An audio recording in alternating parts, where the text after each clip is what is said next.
Hey there, guys. All right, today we are back with some more of the Great War, this time week 122. The death of Franz Joseph and the end of the Somme. They're actually a pretty fucking eventful week, if I do say so myself. Um, One thing I love about the series is that the added context in terms of society and politics that we get within the series. They've done a pretty good job at that.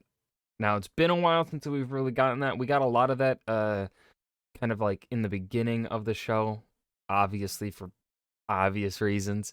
Been a while since we've really gotten some. We got a little tidbit of it with Italy, I believe, not too long ago. Um, but now it is time for a return to some of the internals of the Austro-Hungarian Empire. So yeah. Before we dive in though, make sure you go and check out the links in the description box below. I would love it if you joined the Discord and followed me over at Twitch. Alright. The end of the Somme. It's about damn time. Verdun's still not over though. So let's dive right in. Austro-Hungarian Emperor Franz Joseph has been on the imperial throne for a long time. In fact, among European monarchs in history, only Louis XIV had a longer reign. Franz Joseph came to power in 1848 and was pretty How old was he when he came to power? young at the time, having been born in 1830. He was literally 18 or 17, depending on how far into 1848 we go. God damn. Dude, Matt having that much power for that fucking long?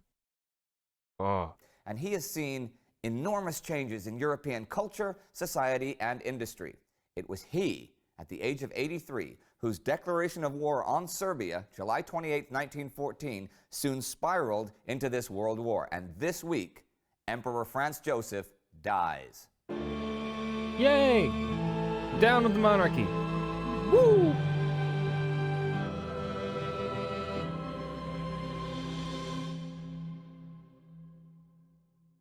I'm Indy Nidell. Welcome to the Great War. Last week at the Somme, the British captured Beaumont-Hamel, Beaucourt, and Saint-Pierre-de-Vion, despite the appalling weather. On the Macedonian front, the five-nation army neared Monastir. In Dobruja, the Russo-Romanian forces made headway for a few days, but were stopped by midweek. And in the Transylvanian mountains, the Germans broke through the Romanian lines. This is what came next. Well, there was a very big piece of news in the West as the Battle of the Somme, raging since July 1st, came to an end as winter arrived on the front. The night of the 18th was the final assault of the campaign, an Allied advance of 1,000 meters on the Ancre River in the mud and snow. One of the men there, Lieutenant Colonel Bernhard Freiberg, was awarded the Victoria Cross for his bravery, and the official history of the 29th Division says that his initiative and leadership were responsible for winning the Battle of the Ancre, the last sub-battle of the whole big battle. But he had been wounded in the head, and he looked so bad that he was put in the tent with those who were expected to die and given no medical help except painkillers. Later on, he heard a voice telling people to move him to the tent where you were expected to live, and he got help.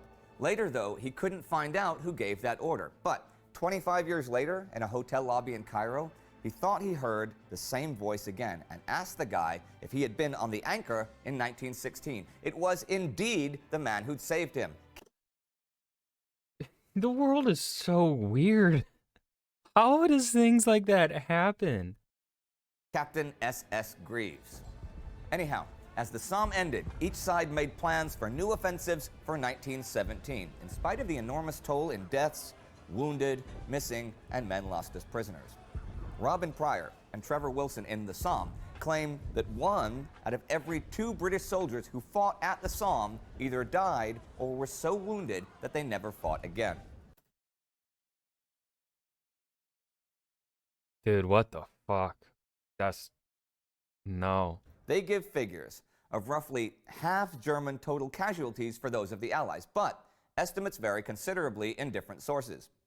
Martin Gilbert estimates the death tolls at the Somme as 146,404 for the British and French and 164,055 for the Germans. But if you add all of the casualties together, the wounded, missing, and prisoners, the numbers climb to over 1 million total men casualties for the battle. And just FYI, When the battle ended, the British were still 5 kilometers short of reaching Bapaume, which had been the first day's objective on July 1st. My God. The death toll at the Battle of Verdun, which was limping slowly towards its conclusion after 9 months of fighting, was estimated by Gilbert of being over 600,000 total by this point, though many estimates make that number as the total number of casualties. But if Gilbert is correct, then that is a death toll of 1 million men for the 2 battles so far, which, if you choose to divide it over a 5-month period, works out to 277 dead men per hour, or nearly 5 dead men every minute, 24 hours a day. A great many of those men lost their lives to the machine gun. And a footnote in machine gun history happened this week when Sir Hiram Maxim, its inventor, died on November 24th. But this was... I love how he invented it. He invented it, I think if I'm remembering this right, if I'm thinking of this right man, and I think I am, he invented it because he thought it would lead to quicker death, or maybe quicker death. Like, it would help battles be less bloody, right? I think that's what it... Oh man, I'm totally twisting my words here. Something like that. You guys know what I mean. Yeah, you can read my mind. It's far from the biggest celebrity death this week. On November 18th, Austrian Emperor Franz Joseph had expressed keen satisfaction that there was talk of peace going around. On the 20th, even though he was suffering with bronchitis, he still went to work on his official files, and before bed asked to be woken at 3:30 in the morning. He was, and went to work again. But just after 9 that evening, the emperor died. The new emperor of Austria and king of Hungary was his great-nephew, Archduke Karl, aged 29. The death of Franz Joseph was, of course, a great shock to his empire. He had often in his life been credited with personally holding the empire together. His son was a different sort of man from a different world. He had been an active army officer, at one point a corps commander on the Italian front, but he was anti-war. Also, his wife was Italian and had Entente sympathies, so there was deep concern in the army's high command. The first reports that Karl received as emperor were of the situation in Romania, where a Central Powers victory and conquest looked like it was in the cards. After the Germans broke through at Târgu Jiu last week, Romanian General Parashi Vasilescu wanted to abandon the region west of the Olt River to make his defense along the river itself. But his decision was countermanded by King Ferdinand at the request of French Major General Henri Mathias Berthelot.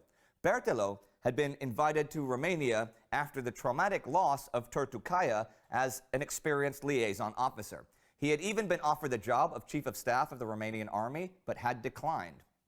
Anyhow, his and Ferdinand's decision was pretty much a death sentence for the men that were ordered to fight to the last man, but it had a purpose. The East-West Railway across Romania met at Orsova, another line coming from Timișoara in Hungary. Those railways would be vital for the Central Powers to supply troops south of the Transylvanian Alps. Leaving those men behind to destroy the railway and the bridges would buy time for Romania to get some reserve troops in place. Still, by the 19th, Vasilescu wrote the king that his men no longer were able to fight the enemy in western Wallachia, and they were retreating. The Germans and Austrians were advancing 40 kilometers a day in spite of the snow, ice, and fog, and on November 21st, they occupied Craiova, capital of western Wallachia. By nightfall, they were closing in on the Olt. Meanwhile, 320 kilometers to the south, Field Marshal August von Mackensen's forces began crossing the Danube the 23rd, and as the week ended and Austrian engineers completed their new bridge, traffic bringing heavy artillery across the Danube commenced. But if the Central Powers were on the move in Romania, it was the Allies in the Balkans. On the 18th, the Germans and Bulgarians evacuated Monastir, and the following day, French, Serbian, and Russian troops entered the city. French General Maurice Sorel and Serbian Crown Prince Alexander came up to Monastir the 21st to congratulate the troops. The Bulgarians and Germans, for their part, seeing that though they had been driven from Monastir, their enemy was too weak to really pursue, dropped proclamations by airplane on the town that read, "People of Monastir, be of good heart. We shall not shell you or bomb you, for we are coming to retake your city." Here's a side note, courtesy of Martin Gilbert. The French cavalry officer who entered the town at the head of a Russo-French division was one Captain Murat, a descendant of Napoleon's marshal who entered Moscow in 1812. Also, the 19th was 4 years to the day since the Serbs had taken Monastir from the Ottomans during the First Balkan War. And here are some notes to end the week. On the 21st, the ocean liner Britannic was torpedoed and sunk in the Aegean. It was being used as a hospital ship. Only 30 of the over 1,000 passengers died, but one of the survivors was a woman who had also survived the sinking of the Britannic sister ship, the Titanic, 4 years ago. The Britannic was the Yo, do not be on a ship with that woman. What the fuck? largest ship sunk during World War I. Its wreck was discovered by Jacques Cousteau in 1975. On November 20th, Arthur Zimmermann becomes the new German Oh boy, here we go. foreign minister. On the 23rd, the Greek provisional government under Eleftherios Venizelos declares war on Germany and Bulgaria. And on the 24th, Alexander Tripov, a conservative very much opposed to the influence of Rasputin on Russian politics, became Russia's prime minister. And a very busy week of war ends. Monastir falls to the Entente. Western Wallachia falls to the Central Powers, and they also begin crossing the Danube, heading for Bucharest. The Titanic Britannic is sunk. There are political appointments on both sides, and the Battle of the Somme comes to an end. That battle is one of the 3 bloodiest battles in world history up to this point, and all 3 of them were fought this year, at one point simultaneously, in a war that began when Franz Joseph declared war on Serbia. Now, he died this week 100 years ago, and Karl came to power. I read that Karl was anti-war, but at this point in time, how could he not be? If you'd like to... And that was the death of Franz Joseph, the end of the Somme, the Great War, week 122. A lot of thes this episode. 1, 2, 3, 4 thes. Don't know why I wanted to point that out, but I did. So, yeah, I hope you guys enjoyed. Remember to hit that like button and subscribe for more. And I will see you guys in the next video. Peace.